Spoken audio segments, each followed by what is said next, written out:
नमस्कार, मैं बलवीर सिंह, प्रवक्ता मीडिया बाज़ोरिया इंटर कॉलेज सहारनपुर। आज वाणिज्य विषय में आपको व्यापारिक संगठन व पत्र व्यवहार के टॉपिक वाणिज्य एवं सभ्यता, व्यापारिक संगठन का अर्थ व क्षेत्र व प्रकृति व महत्व के विषय में आपको बताएं। उद्गम तथा उद्देश्य। व्यवसाय के अर्थ का उद्देश्य है छात्र इस विषय से पूरी तरह जान सकें कि व्यवसाय और पेशा अलग अलग क्रियाएं होती हैं। व्यवसाय अलग क्रिया है, पेशा अलग क्रिया है। व्यवसाय में माल को क्रय करके माल को विक्रय किया जाता है। पेशे में मात्र केवल व्यक्ति द्वारा, व्यावसायिक द्वारा अपनी सेवाएं दी जाती हैं। दोनों अलग अलग क्रियाएं होती हैं। छात्र उद्देश्य को दो भागों में विभाजित किया जा सकता है। पहला व्यावहारिक उद्देश्य, दूसरा सैद्धांतिक उद्देश्य। व्यवसाय का अर्थ है, व्यवसाय से आशय है उस मानवीय क्रियाएं से जिसमें धन कमाने के लिए उसको आर्थिक क्रिया करनी पड़ती है। अर्थात कहने का मतलब है, अगर आर्थिक क्रिया नहीं है तो व्यवसाय भी नहीं है। इसलिए कहा जाता है कि व्यवसाय से आशय है उस मानवीय क्रियाओं से जिसमें धन कमाने के लिए उसको आर्थिक क्रिया करनी पड़ती है तथा वस्तुओं के क्रय विक्रय को करना पड़ता है। अगर क्रय विक्रय करेगा तो आप व्यवसाय की श्रेणी में आएंगे, अगर क्रय विक्रय नहीं करेगा तो आप व्यवसाय की श्रेणी में नहीं आएंगे। व्यवसाय को एक ऐसी प्रक्रिया के रूप में परिभाषित किया जा सकता है जिसमें विभिन्न व्यक्ति जिसकी मुद्रा चाहे वे वस्तु हो या सेवा, विनिमय पारस्परिक हित एवं लाभ के लिए करते हैं। मतलब कहने का यह है कि आप व्यवसाय कर रहे हैं, अगर आप क्रय और विक्रय करते हैं तो व्यवसाय हो गई। अगर आप सेवाएं दे रहे हैं, जैसे एक वकील है, वकील भी बेच रहा है, लेकिन किसको बेच रहा है? अपने माइंड को, अपने शब्दों को बेच रहा है। वो व्यवसाय तो कर रहा है लेकिन वह व्यवसाय की श्रेणी में नहीं आएगा, पेशे की श्रेणी में आएगा। गॉड फ्राइड एक बहुत बड़े विद्वान हुए हैं। ये लिखते हैं कि वस्तुओं और सेवाओं के उत्पादन और विनिमय या उनके आर्थिक पक्ष से संबंधित को व्यवसाय है। व्यवसाय क्या है? व्यवसाय वस्तुओं और सेवाओं के उत्पादन और विनिमय होना आवश्यक है। आपने क्रय किया, अपने पास रख लिया, तो विनिमय नहीं किया, इसका मतलब व्यवसाय नहीं हुआ। आप वकील बन गए, अपने घर में बैठ गए, व्यवसाय नहीं किया, पेशा नहीं किया, अर्थात विनिमय नहीं हुआ। तो विनिमय शब्द आवश्यक है, अर्थात अपनी सेवाएं दूसरों को देना। उनके आर्थिक पक्ष से संबंधित व्यवसाय होते हैं। मतलब अर्थ कमाना मीन क्या है? आर्थिक पक्ष, अर्थ कमाना। दो पक्ष होते हैं बच्चों यहाँ पर, एक आर्थिक पक्ष, एक अनार्थिक पक्ष। आर्थिक पक्ष में धन कमाया जाता है जिसे व्यवसाय की श्रेणी में लेकर आते हैं। अनार्थिक पक्ष में आपने माल क्रय किया, माल बेच दिया, लेकिन आपने धन नहीं कमाया, लाभ नहीं कमाया, ना लाभ कमाने का आपका उद्देश्य है, वो अनार्थिक पक्ष कहलाएगा, उसको व्यवसाय की श्रेणी में नहीं लाएंगे। व्यवसाय के तत्व। व्यवसाय एक मानवीय क्रिया है। कैसी क्रिया है? मानवीय। इसे जानवर नहीं कर सकते, जानवरों की सहायता ली जा सकती है केवल। व्यवसाय एक मानवीय क्रिया है जो समाज में वस्तुओं और सेवाओं को उपलब्ध कराने के लिए की जाती है। जो समाज में वस्तुओं और सेवा, वस्तु का मतलब सीधे क्रय विक्रय, और वस्तु सेवाओं का मतलब जैसे अध्यापक अपनी सेवा दे रहा है तो वो व्यवसाय पेशा हो गया। अगर आप वकील दे रहा है तो वकील का पेशा हो गया। तो व्यवसाय सेवाओं को उपलब्ध कराने के लिए की जाती है। ये इसको क्या कहते हैं? केवल मानवीय क्रियाओं के द्वारा। व्यवसाय स्वतंत्रता पूर्वक किया गया कार्य है। व्यवसाय में कोई प्रतिबंध नहीं होता। केवल प्रतिबंध अगर है तो केवल किसका है प्रतिबंध? वैसे तो कोई प्रतिबंध होता नहीं है, लेकिन अगर प्रतिबंध है तो केवल वैधानिक प्रतिबंध है। केवल और केवल वैधानिक प्रतिबंध है, वैधानिक प्रतिबंध को हमें देखना होता है। व्यवसाय क्रय विक्रय और सेवाओं का प्रतिफल है। प्रतिफल का मतलब जो हमें प्राप्त होता है, क्रय और विक्रय और सेवाओं का प्रतिफल है, उसको हम क्या कहते हैं? व्यवसाय कहते हैं। अलग अलग डेफिनेशन निकल रही हैं। व्यवसाय में जोखिम का होना अनिवार्य तत्व माना गया है। बिना जोखिम के व्यवसाय संभव नहीं होता। हम उधार माल बेच लें, नगद माल बेच लें, माल का स्टॉक कर लें, स्टॉक करने के बाद उसको गोदाम में रख दें, लेकिन जोखिम प्रत्येक मात्रा में बनी रहती है। वैसे तो ये कहा जाता है, गॉड फ्राइड ने ये लिखा है कि मानव जीवन ही एक जोखिम है, मानव जीवन ही एक जोखिम है, और उस मानव जीवन में व्यवसाय करना अत्यंत जोखिम भरा कार्य है। तो इसलिए क्या कहा गया है कि व्यवसाय में जोखिम का होना अत्यंत अनिवार्य तत्व माना जाता है। व्यवसाय में मानवीय क्रियाओं का संपादन, मानवीय क्रियाओं में दो प्रकार की क्रियाएं हो गई, एक निजी और एक सार्वजनिक। मानवीय क्रियाओं में दो प्रकार की क्रिया हो गई, एक तो निजी मतलब अपने लिए, और एक सार्वजनिक एक समाज के लिए, के माध्यम से इसको किया जाता है। व्यवसाय की विशेषता, व्यवसाय की विशेषताओं में निम्न प्रकार से व्याख्यायित किया जा सकता है। नंबर 1 आर्थिक क्रिया, नंबर 2 विक्रय और विनिमय, नंबर 3 वस्तुओं और सेवाओं का लेन देन, नंबर 4 लेन देन में नियमितता, नंबर 5 जोखिम तत्व, नंबर 6 उपयोगिता का सृजन। तो नंबर 1 हम आते हैं हम आर्थिक क्रिया। आर्थिक क्रिया क्या होती है? आर्थिक क्रिया जो धन कमाने के लिए क्रिया की जाती है उसको आर्थिक क्रिया कहते हैं। विक्रय और विनिमय, जो हम क्रय करके विक्रय करते हैं उसको हम विनिमय कहते हैं।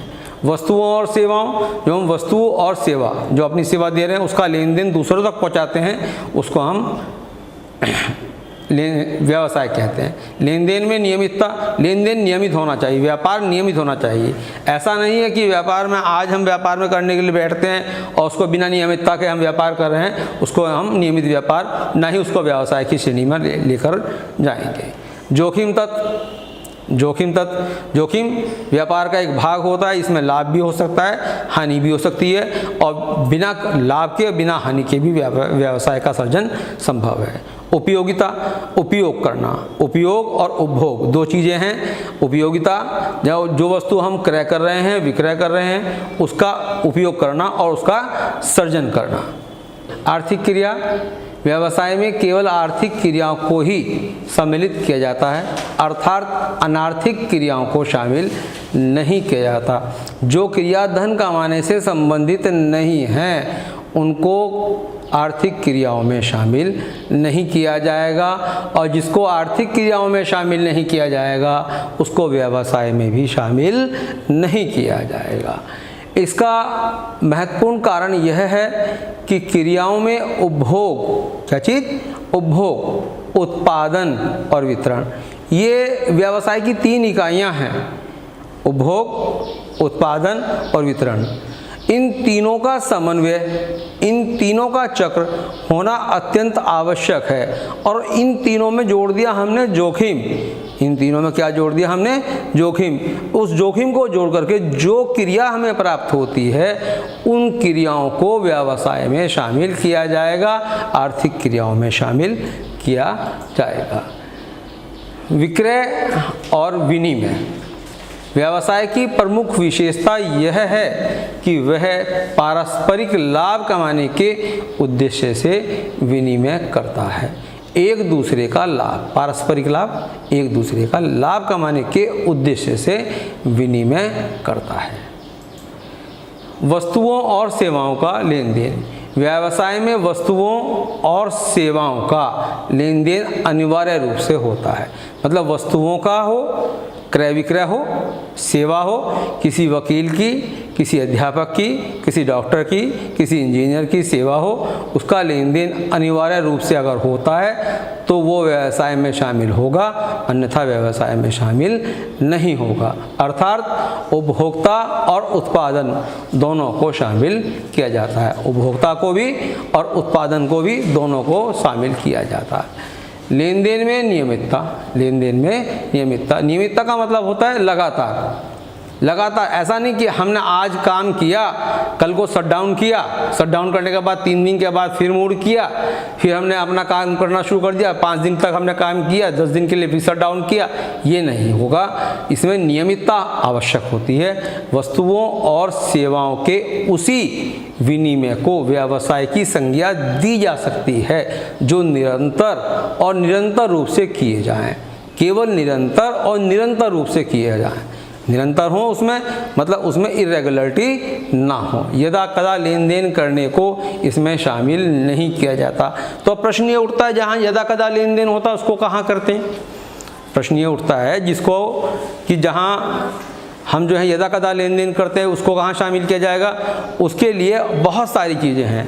ठेका पद्धति है यदा कदा लेन देन के लिए, गैर व्यापारिक संस्थाओं के खाते हैं यदा कदा लेन देन के लिए, लेकिन उसको व्यवसाय में शामिल नहीं किया जाएगा। जोखिम तत्व, प्रत्येक व्यवसाय में जोखिम अवश्य बना रहता है। जोखिम अवश्य बना रहता है क्योंकि समय समय पर उपभोक्ता की रुचि में परिवर्तन होता रहता है। समय समय पर उपभोक्ता की रुचि, ये उपभोक्ता की रुचि उपभोग का एक बहुत बड़ा कारण है और इसी रुचि के कारण व्यवसाय बनता है। इसी रुचि के कारण, क्योंकि जब उपभोक्ता की रुचि में परिवर्तन होगा तो मांग में परिवर्तन होगा, मांग में परिवर्तन होगा, स्वभाव में परिवर्तन होगा, लाभ में परिवर्तन होगा, नीतियों में परिवर्तन होगा। इसीलिए मांग में परिवर्तन, सरकार की नीतियों में परिवर्तन किसके कारण होता है? उपभोक्ता की रुचि में। उपभोक्ता की रुचि एक ऐसा वर्ड है, ऐसा शब्द है जहाँ पर बार बार परिवर्तन शब्द का प्रयोग किया जाता है।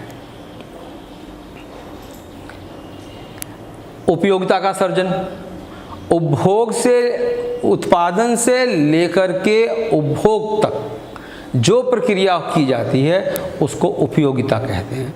उपयोगिता से जो लाभ मिलता है उसको सर्जन कहते हैं। उपयोगिता का सर्जन व्यावसायिक क्रियाओं का प्रमुख लक्षण होता है जिसमें उपभोग में उत्पादन, वितरण, लाभ इत्यादि शामिल किया जाता है और इन तमाम प्रक्रियाओं को व्यावसायिक क्रियाओं में शामिल किया जाता है। यह उपयोगिता कई प्रकार की हो सकती है, जैसे स्थान की उपयोगिता, समय की उपयोगिता, रूप की उपयोगिता आदि। अब स्थान की उपयोगिता कैसे?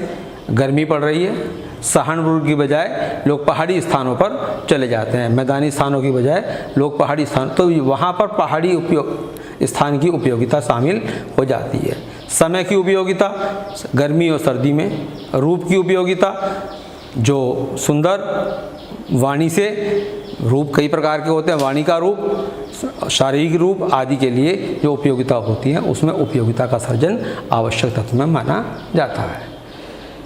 व्यवसाय के उद्देश्य, प्राय समाज व लोगों की यह धारणा होती है कि व्यवसाय का लक्षण लाभ कमाना होता है। व्यवसाय का जो लक्षण होता है वह लाभ कमाना होता है, लेकिन वास्तविक रूप से व्यवसाय का उद्देश्य लाभ कमाने के साथ साथ मुद्रा के पीछे भागना नहीं होता। ये बहुत इंपॉर्टेंट वर्ड है। लाभ कमाना उद्देश्य आपका हो सकता है, व्यवसाय लाभ का वर्ड है, व्यवसाय लाभ से संबंधित है, लेकिन लाभ मुद्रा से संबंधित है, लेकिन मुद्रा किसी के पीछे भागने से नहीं होती।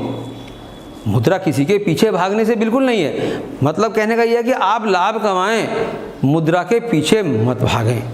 आप लाभ कमाएं, अगर आप मुद्रा के पीछे भागते हैं तो आप व्यवसाय की श्रेणी से अलग हट जाएंगे। व्यवसाय की श्रेणी में मुद्रा के साथ साथ उपयोगिता और दूसरों को संतुष्ट करने की जो क्षमता होती है वह शामिल होती है।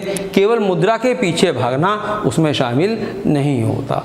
लाभ कमाना उसी प्रकार से किसी व्यापार का उद्देश्य नहीं हो सकता जिस प्रकार शर्त घुड़दौड़ का, शर्त किसकी? घुड़दौड़ की शर्त, रन बनाना क्रिकेट की, कि क्रिकेट खेलने में रन ही बनेंगे ऐसा आवश्यक नहीं है। भोजन करने का जीवन का उद्देश्य नहीं होता। क्या आप जो है पेट भरने के लिए भी खाते हैं और खाने के लिए भी जीते हैं? ऐसा नहीं है। इसलिए व्यवसाय का उद्देश्य केवल मुद्रा के पीछे भागना नहीं, बल्कि केवल उद्देश्य की पूर्ति करना, धन कमाना, संतुष्ट करना करना इत्यादि के लिए शामिल होता है। इसके निम्न उद्देश्य होते हैं। नंबर 1 आर्थिक उद्देश्य, नंबर 2 सामाजिक उद्देश्य, नंबर 3 मानवीय उद्देश्य। अब आर्थिक उद्देश्य, आर्थिक उद्देश्य में निम्न को शामिल किया जाता है। लाभ कमाना, लाभ कमाना आवश्यक होता है। लाभ का जगह अगर हम जोखिम वर्ड का भी प्रयोग करें तब भी अच्छा है, जोखिम कमाना, लेकिन जोखिम के अंदर लाभ भी होता है, जोखिम के अंदर हानि भी होती है। लेकिन प्राय जब हम व्यापार शुरू करते हैं तो हमारा उद्देश्य लाभ कमाने का होता है। ग्राहकों का सर्जन करना यानी मतलब ग्राहकों को बनाना। और ग्राहक किस प्रकार से बनाना? ग्राहक हमेशा आपकी दुकान पर आते रहें। ग्राहकों को संतुष्ट करना, इस प्रकार से ग्राहकों का व्यवहार करना, ग्राहकों के साथ इस प्रकार से व्यवहार करना ग्राहक आपके व्यवहार से संतुष्ट हो जाएं। और ग्राहकों को हमेशा अपना बनाए रखना, ग्राहक आपकी ही दुकान पर आएंगे, इस प्रकार की गुडविल, इस प्रकार की ख्याति बनाएं कि ग्राहक आपकी दुकान पर सदा आते रहें और जिससे ग्राहकों का सर्जन आपका लगातार बनता रहे। मानवीय आवश्यकताओं की संतुष्टि करना, मानवीय आवश्यकताओं का मतलब हम व्यवसाय क्यों कर रहे हैं? हम व्यवसाय कर रहे हैं मानवीय आवश्यकताओं की संतुष्टि करने। पहले उत्पादन, फिर उपभोग, फिर उत्पादन, उत्पादन के बाद उपभोग, वितरण और उसका बाजारीकरण और फिर जोखिम। इसके लिए अब मानवीय आवश्यकताओं की संतुष्टि करने के लिए हम आर्थिक उद्देश्य कमाना आवश्यक हो। नव परिवर्तन, ये बहुत इंपॉर्टेंट वर्ड है, नव परिवर्तन करना और वैज्ञानिक आधार पर उसको बनाए रखना। मतलब नए नए जो हम आज कर रहे हैं ऐसा नहीं हम कल उसको ही करेंगे, हम नए नए, जिसको हम पेटेंट बोलते हैं, अपनी भाषा में पेटेंट बोलते हैं, तो नव परिवर्तन करना और वैज्ञानिक आधार को बनाए रखना। सामाजिक उद्देश्य, व्यवसाय का उद्देश्य लाभ कमाने के साथ साथ सेवा करने का भी होना चाहिए। लाभ भी और सेवा भी, लाभ कम सेवा ज़्यादा। अगर सेवा ज़्यादा और लाभ कम रहेगी तो ग्राहक सदा आपका बना रहेगा। अगर लाभ ज़्यादा होगा, सेवा कम होगी, ग्राहक एक समय तो आपके पास संभव है लेकिन दूसरे समय आपके पास आएगा नहीं आएगा इसके बारे में कोई निश्चितता नहीं है।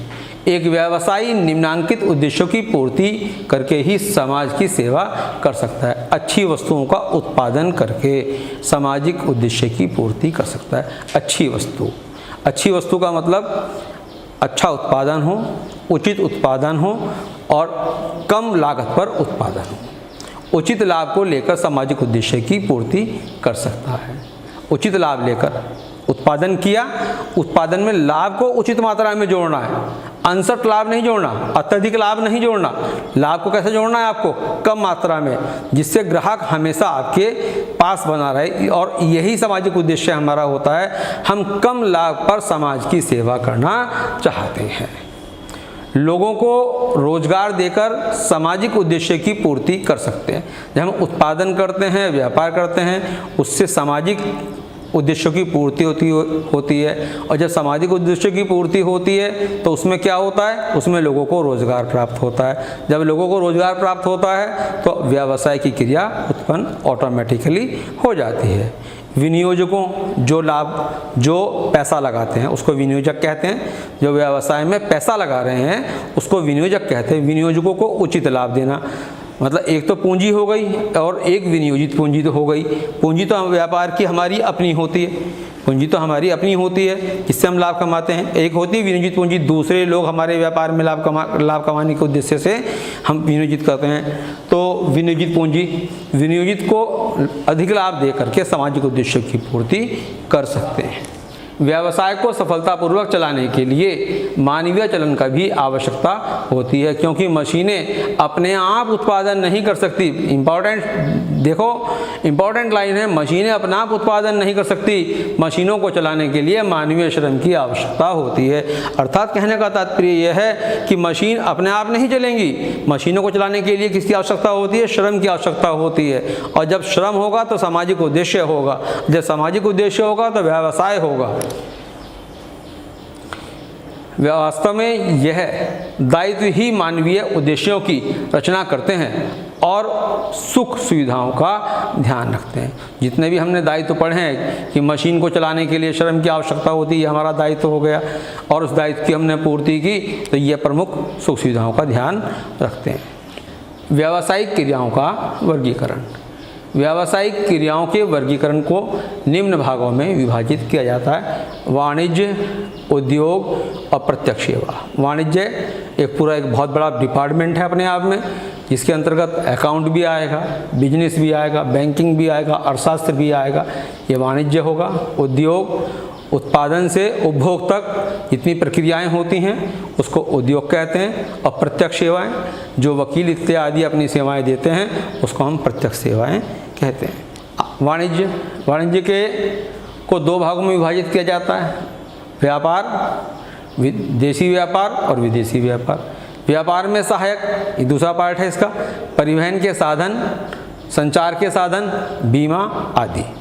उद्योग, प्राथमिक उद्योग, निष्कर्षण उद्योग, ये निष्कर्षण उद्योग बहुत इंपॉर्टेंट वर्ड है अपने आप में।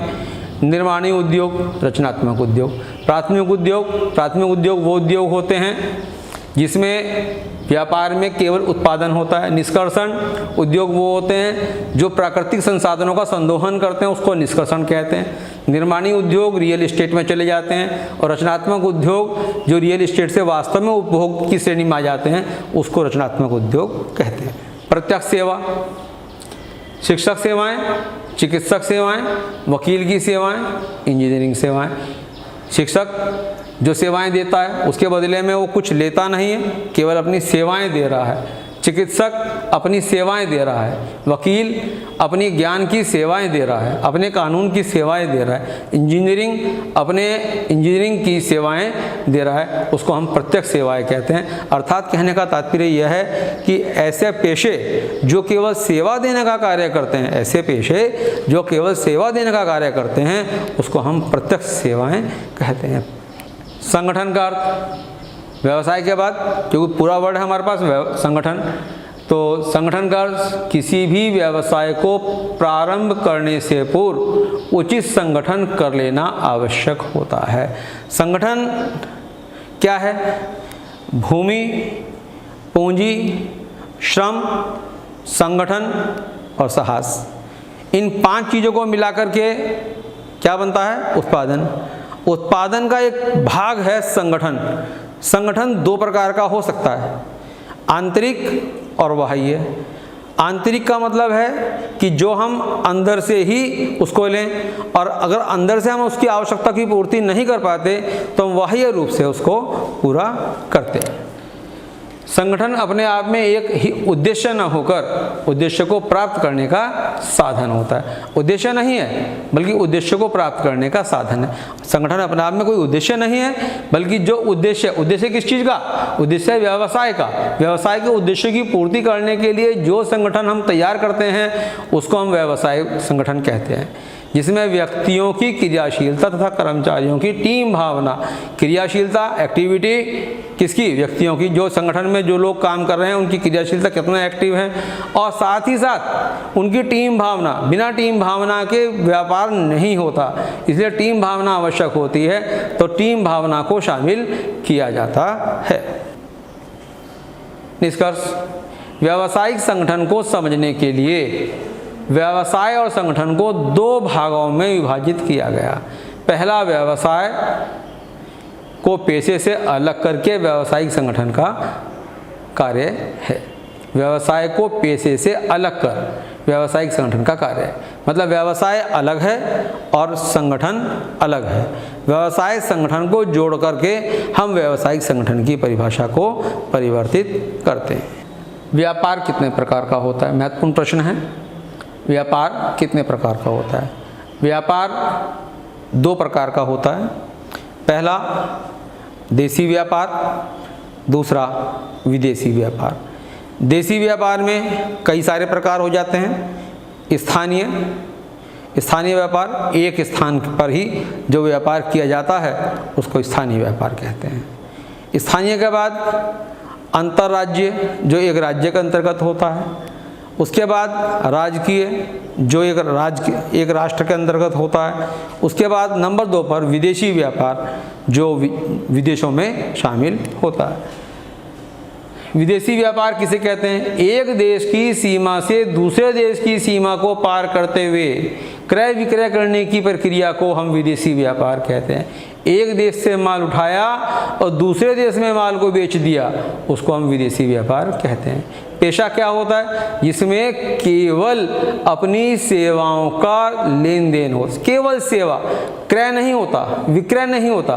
बेचता है तो व्यक्ति अपने आप को बेचता है। एक अध्यापक अपने आप को बेचता है। कैसे बेचता है? अपनी सेवा दे करके। एक वकील अपने आप को बेचता है अपने कानून की सेवा को दे करके, उसको पेशा कहते हैं। व्यवसाय का उद्देश्य धन के पीछे भागना नहीं होता। यह शब्द किसका है? ये पहले भी आ चुका। ये शब्द किसके हैं? ये शब्द हैं हार्डिंग के। तो ये शब्द हमारे पास है, व्यवसाय का उद्देश्य धन के पीछे भागना नहीं होता।